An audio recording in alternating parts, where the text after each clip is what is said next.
एक विधानसभा छपरोली पड़ती है ये पूरी, और इसके अंदर बहुत से मेरे साथ युवा जन साथी भी हैं और कुछ बड़े बुजुर्ग लोग भी मेरे साथ बैठे हैं और कुछ किसान भी। आज हम बात करने वाले हैं इनसे कि सपा और लोकदल का जो गठबंधन हुआ है उसको लेकर इनका क्या कहना है, और जो 2017 में बीजेपी ने वादे किए थे वो कितने अपने वादों पर खरे उतर पाए हैं, और आखिरकार अब सरकार किसकी बनने वाली है और कौन किस तरह से गैस करने वाला है।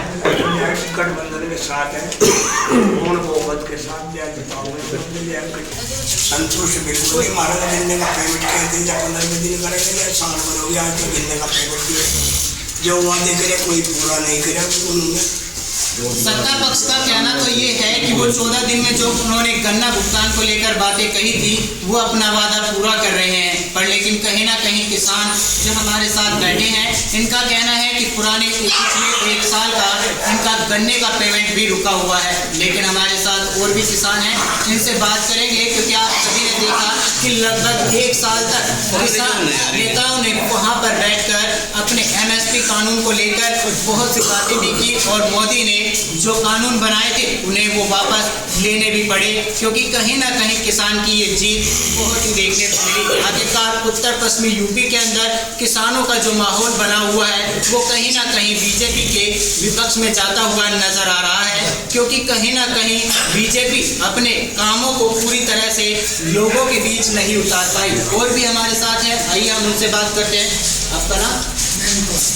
इनका नाम है मैनपाल। इनसे पूछेंगे कि क्या 2017 में जो बेरोजगारी और महंगाई को लेकर सरकार ने वादे किए थे कि उनसे कितने संतुष्ट हैं?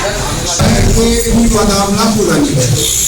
महंगाई को लेकर आपका क्या कहना है? महंगाई तो बहुत ज्यादा होगी, जब तो मुख्यमंत्री का बहुत हो गया, पैसा आता नहीं, पेमेंट द्वारा मिलता नहीं, गन्ने का रेट नहीं मिला। 2000 तो मैं वापस दे रहा हूँ, हमारा पेमेंट करवा दो, 2000 तो वापस दे देंगे, किसी के आवे किसी के नहीं आते। आज ना तो सेंड करा एक पर जो मिले पीछे 5 साल में, और ना रोजगार, और डालों ने कर दिए परेशान, और ना मोदी ने योगी ने दिया एक भी पैसा, कमरा ने लगा डर, और ना लिया राशन, 6 बार पड़ोस के भी चक्कर काट लिए, न्यूज के भी कोई सुनाई नहीं है।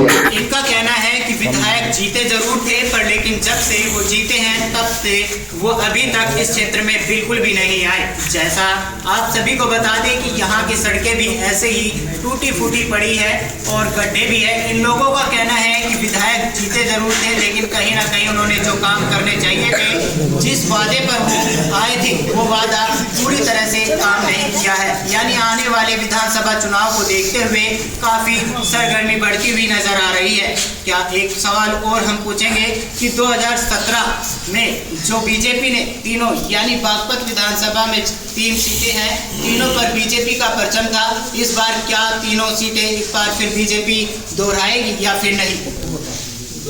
बीजेपी को तो हमें एक भी वोट नहीं देने के चाहिए, और चाहिए तब 5 साल बाद ले जो बिल्कुल सकत न बरत है।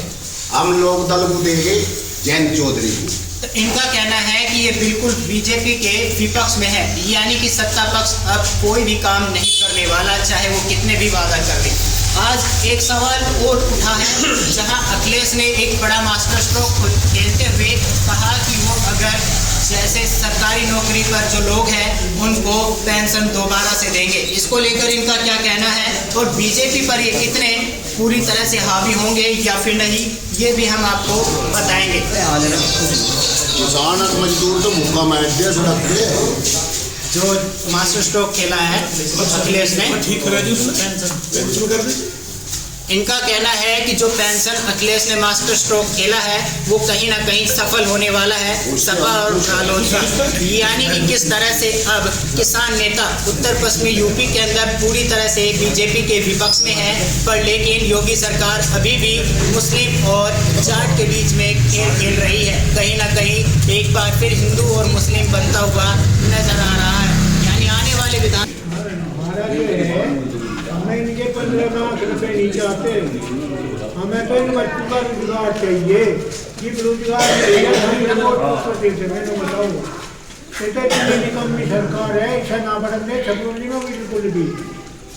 इनका कहना है कि विधानसभा चुनाव में जो 2017 में योगी ने वादे किए थे और मोदी का सीएम चेहरा दिखाकर जो उन्होंने कहा था वो कहीं ना कहीं गलत साबित होता हुआ नजर आ रहा है। और 2022 के चुनाव को देखते हुए कहीं ना कहीं एक बार फिर सत्ता पक्ष पूरी तरह से बिखरता हुआ नजर आ रहा है। आखिरकार अब आपको बताएं कि किस तरह से और भी हमारे साथ हैं, इनसे भी बात करते हैं। अध्यक्ष का आगे के नंबर बताइए आप महंगाई और बेरोजगारी को लेकर। मोदी की आंखों में कुछ, होठों पे कुछ, दिल में कुछ, दिमाग में कुछ। यदि ऐसा ही उसे बोलना है तो किसी और से बोलिए। ये बहरों का इलाका है, जरा जोर से बोलिए।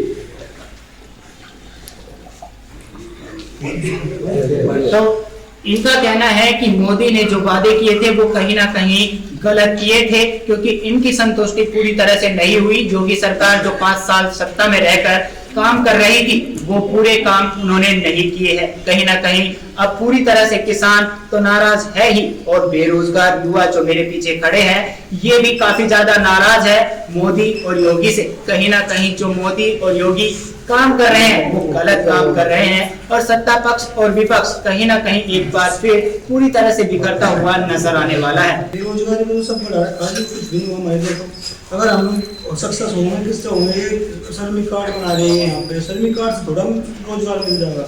रोजगार अपंग बना दी जनता को।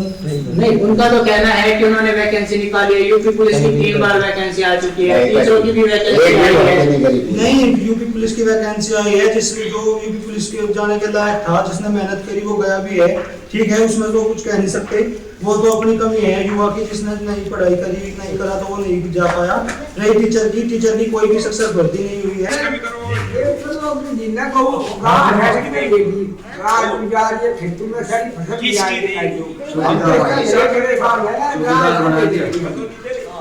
इनका कहना है कि जैसे मोदी जी ने बोला था कि मैं देश का चौकीदार हूँ, उन्हें इस तरह से बनाकर चौकीदार छोड़ दिया है। कहीं ना कहीं एक बार फिर किसान पूरी तरह से नाराज है और उनके लेकर बहुत ज्यादा खफा भी है किसान।